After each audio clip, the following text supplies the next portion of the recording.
Hello my friends, welcome to now prime. ये है revenge secret series का episode 391। Now let's begin. Episode की shooting देखते हैं। मिंग की फाइट स्यूफी के भाइयों से हो जाती है क्योंकि मिंग स्यूफी से बात कर रहा था। शुरुआत में तो फाइट पूरी तरह से बातों में ही होती है, लेकिन मिंग अपनी पावर को यूज करके एक बंदे के कपड़े फाड़ देता है। इससे उन बंदों को भी गुस्सा आता है और मिंग पे अटैक करने लगते हैं। इसी टाइम पर मिंग की मदद करने के लिए एक बंदा वहां पहुंच जाता है जिसका नाम है मैंग, और ये कन्फ्यूशियन सिविलाइजेशन से बिलोंग करता है। जब स्यूफी के भाइयों को इस बारे में पता चलता है, वो अपने आप ही फाइट से पीछे हटने लगते हैं। इसी तरह से बिना फाइट हुए ये फाइट खत्म हो जाती है। फिर मैंग मिंग से कुछ खाने की बात करने लगता है क्योंकि मिंग के पास में कुछ फ्रूट थे जो कि उसने स्यूफी को दिए थे और मैंग ने ये देख लिया था। जिसमें मिंग कहता है केवल फ्रूट से क्यों, मेरे पास में बहुत कुछ है तो तुम खा सकते हो। ये कहते मिंग अपने पास से काफी सारे खाने की चीजों को वहां बिखेर देता है और फिर यही कहता है हमारे पास में यहाँ पर टाइम की बिल्कुल भी कमी नहीं है। यहाँ पे जितने भी कल्टिवेटर्स है ये सबके सब साथ में मिलकर भी इस फॉर्मेशन को नहीं तोड़ पाएंगे क्योंकि इनमें से किसी को पता नहीं है इस फॉर्मेशन को किस तरह से तोड़ा जाता है। इसलिए तुम तसल्ली से बैठकर ये सारा खाना खाओ। मैंग कहता है हाँ तुम बिल्कुल ठीक कह रहे हो, मैंने भी इस फॉर्मेशन को तोड़ने की काफी ज्यादा कोशिश की थी। पूरा जोर लगाने के बाद भी इस फॉर्मेशन के ऊपर कोई भी इफेक्ट नहीं पड़ा। मुझे यकीन है थोड़ी देर में ये सारे कल्टिवेटर्स जो कि इसे तोड़ने की कोशिश कर रहे हैं ये बहुत बुरी से थक जाएंगे। उन लोगों को देखो, वो तो अभी से ही थक चुके हैं। मिंग कहता है यहाँ पर हम ही नहीं है जो कि स्मार्ट है, बाकी के लोग भी काफी ज्यादा स्मार्ट है। वो यहाँ पर अपनी चतुराई लगा रहे हैं। ये लोग जो आपको दिखाई दे रहे हैं बहुत बुरी से थके हुए हैं, ये असल में थके हुए नहीं है, ये केवल नाटक कर रहे हैं ताकि इन्हें खुद से अपनी एनर्जी को इस शील्ड को तोड़ने में ना लगाना पड़े।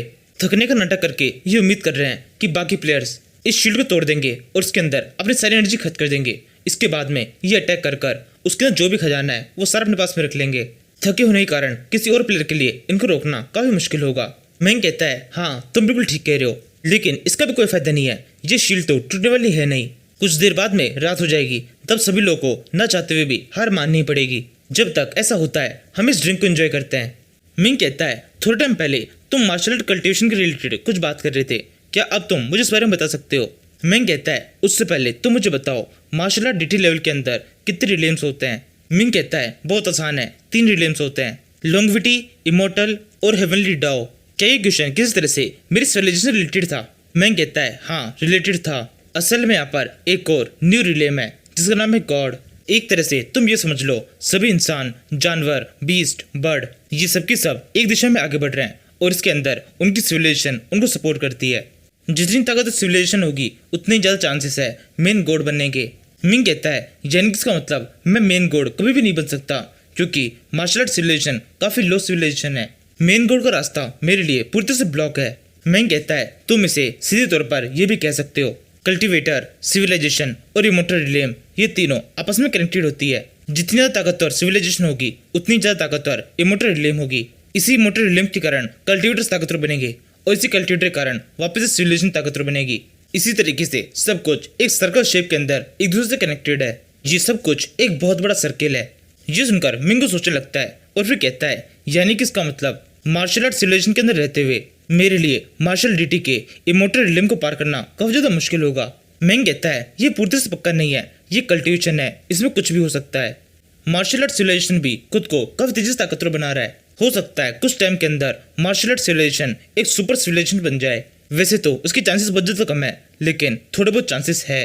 और ऐसा भी हो सकता है तुम्हारी अकेली काबिलियत इतनी ज्यादा हो कि तुम अपने पूरे सिविलाइजेशन को आगे लेके जाओ, क्योंकि तुम जैसे कल्टिवेटर्स के बल पर ही कोई भी सिविलाइजेशन हायर और लोअर होती है। और जैसा कि मैंने थोड़ी देर पहले कहा था थोड़े बहुत चांसेस है, ये थोड़े बहुत चांसेस तुम जैसे कल्टिवेटर को देख के लगते हैं। मार्शल आर्ट सिविलाइजेशन के थोड़े बहुत चांसेस तुम जैसे कल्टिवेटर ही हो, इसलिए तुम्हें मेरी बातों को मानकर पीछे हटने की जरूरत नहीं है। तुम्हें कोशिश करते रहनी होगी कि तुम मेन गॉड बन पाओ। मिंग कहता है अभी तो आपने कहा यह बहुत ज्यादा मुश्किल है। मिंग कहता है वो तो मैं अभी भी कह रहा हूँ मुश्किल तो है लेकिन नामुमकिन नहीं है। एक समय की बात है, एक बार एक कल्टिवेटर अकेला आसमान को छूने के लिए निकला और फिर पूरी ह्यूमैनिटी को लीड किया, लेकिन दुर्भाग्य से उसी ह्यूमैनिटी को बचाने के लिए उसे एनकेस्ट्रल कॉन्टिनेंट को नष्ट करना पड़ा, जिसके अंदर उसकी खुद की जान चली गई।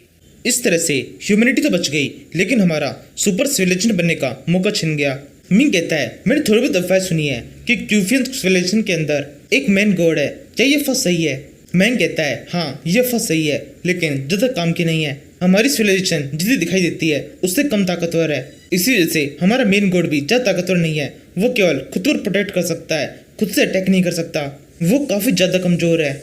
मिंग कहता है लेकिन वो अपनी पावर तो बढ़ा ही सकता है। वो एक मेन गॉड है, इतना ही काफी है। इसके बाद में वो खुद की पावर को बढ़ा लेगा। मैंग कहता है उम्मीद तो ऐसी ही है, लेकिन इसके चांसेस थोड़े कम है। हमारे मेन गॉड को ताकतवर बनाने के लिए हमारी पूरी सिविलाइजेशन को ताकतवर होना होगा। इसके लिए जरूरी है हमारे सिविलाइजेशन के अंदर ऐसे बहुत सारे कल्टिवेटर हो जो कि बहुत ज्यादा एक्स्ट्रा ऑर्डिनरी हो, और ऐसा फिर से होना थोड़ा मुश्किल है। मिंग कहता है फिर से तुम्हारा क्या मतलब है? ऐसा कुछ पहले भी हुआ था। मैंग कहता है हाँ, ऐसा पहले भी हुआ था। ये तब की बात है जब सबसे ताकतवर ह्यूमन पूरी ह्यूमैनिटी को लीड करता था। उस टाइम पर सारी सिविलाइजेशन एक साथ आ गई थी। वो सबकी सब काफी तेजी से ग्रो कर रही थी। इसी टाइम पर कन्फ्यूशियन सिविलाइजेशन का जन्म हुआ था। न केवल कन्फ्यूशियन, बुद्धिस्ट, इमोर्टल्स, डीमंस और इसके अलावा और भी काफी सिविलाइजेशन उसी टाइम पर शुरू हुई थी। और हर एक सिविलाइजेशन के अंदर अपने एक्स्ट्रा ऑर्डिनरी लीडर्स थे। इसी टाइम पीरियड के अंदर काफी सारे मेन गॉड्स भी हुए थे, लेकिन फिर धीरे धीरे सब कुछ बिगड़ने लगा। सभी कॉन्टिनेंट्स जो कि एक टाइम पर एक साथ में थे, वो सब एक दूसरे से अलग होने लगे। सबके बीच का कम्युनिकेशन काफी ज्यादा कम हो गया। मिंग कहता है वो टाइम जब सारे कॉन्टिनेंट्स एक साथ में थे, वो टाइम काफी शानदार रहा होगा ना। मैंग कहता है हाँ, तुम बिल्कुल ठीक कह रहे हो। उस टाइम पर सभी सिविलाइजेशन काफी तेजी से साथ में ग्रो हो रही थी। सभी सिविलाइजेशन के लिए वो टाइम एक गोल्डन पीरियड था, जिसमें उन्होंने अपनी पावर्स को काफी ज्यादा बढ़ाया। मिंग कहता है वैसे क्या तुम्हें पता है इस जगह को किसने बनाया? मैंग कहता है इसके बारे में ज्यादा लोग नहीं जानते, मुझे केवल इतना पता है एक बहुत ही एंशिएंट लोगों का एक ग्रुप है, उसने इस जगह को बनाया है। ऐसा माना जाता है एंसेस्ट्रल कॉन्टिनेंट के टाइम से ही ये ग्रुप चला आ रहा है। और इसके अलावा ऐसा ही माना जाता है इन एंशिएंट पीपल्स के पास में किसी भी दुर्घटना को फील करने की पावर है। इन्होंने फील कर लिया है कि कोई बहुत बड़ा क्राइसिस आने वाला है, इसी वजह से ये ग्रुप बना रहे हैं जिसके अंदर काफी ताकतवर लोग हो। वैसे तो ये केवल अफवाहें हैं, इसमें कितनी सच्चाई है ये कोई नहीं जानता। एक अफवाह ये भी है कि इस जगह पर एक बहुत ही ताकतवर खजाना है जिसका नाम है लकी रिवॉर्ड, और इसके अंदर इतनी ज्यादा पावर है कि इस वर्ल्ड के अंदर एग्जिस्ट करने वाली कोई भी चीज उसकी बराबरी नहीं कर सकता। लेकिन जैसा कि मैंने कहा, ये भी एक अफवाह है, इसके बारे में कुछ भी नहीं पता। अभी के लिए तुम्हारा फोकस केवल इस टावर के ऊपर होना चाहिए। इस टावर के अंदर जो खजाना है उसको अपने इंपॉर्टेंस बनाओ। हमें जल्दी से जल्दी इस टावर के ट्रायल रिवॉर्ड को हासिल करना होगा। मिंग कहता है वैसे आपको पता है इस टावर के अंदर क्या चीज है? ऐसा कौन सा खजाना है जिसके लिए हम इतनी ज्यादा मेहनत कर रहे हैं? मैंग कहता है इस टावर के अंदर एक टाइलोंग पिल है जो कि थर्ड बुद्धिस्ट से कनेक्टेड है। जिस किसी के पास भी ये पिल होगी उसके पास में गॉड लेवल की पावर्स आ जाएगी, और साथ में उसका विजडम भी काफी ज्यादा बढ़ जाएगा। मिंग कहता है ये तो काफी ज्यादा शानदार है। मैंग कहता है नहीं, इतना भी शानदार नहीं है। इस पिल की पावर को ठीक तरह से इनहेरिट करने के लिए तुम्हारे पास में बुद्धा सोल होनी चाहिए। बुद्धा के साथ में तुम्हारा किस तरह का रिलेशन होना चाहिए, यानी कि ये पिल केवल बुद्धिस्ट और टोइस्ट रिलेशन के लिए ही है, बाकी सब बेकार में मेहनत कर रहे हैं। अगर तुम्हारी बॉडी के अंदर बुद्धा सोल नहीं है तो तुम इसकी पावर का बिल्कुल भी यूज नहीं कर पाओगे। ये सुनकर मिंग का मुंह उतर जाता है। मिंग सोचने लगता है यानी कि इसका मतलब मेरा तो यहाँ पर कोई रोल ही नहीं है। अगर मैं अब इस शील्ड को तोड़ने की कोशिश करूंगा तो वो भी बिल्कुल बेकार होगा। मिंग के इतना कहने के साथ ही ये अजीब सा एपिसोड खत्म होता है। ये वाला एपिसोड काफी ज्यादा लेट था। इसकी भरपाई करने के लिए मैं आज के दिन में इस सीरीज का दूसरा एपिसोड अपलोड करने वाला हूँ। हो सकता है एपिसोड अपलोड करने में थोड़ा लेट हो जाए, और इस वीडियो के ऊपर बहुत सारे कमेंट्स कर दो, वीडियो को लाइक कर दो। मैं कोशिश करूंगा जल्दी जल्दी अगला एपिसोड आ जाए। Now thank you for watching.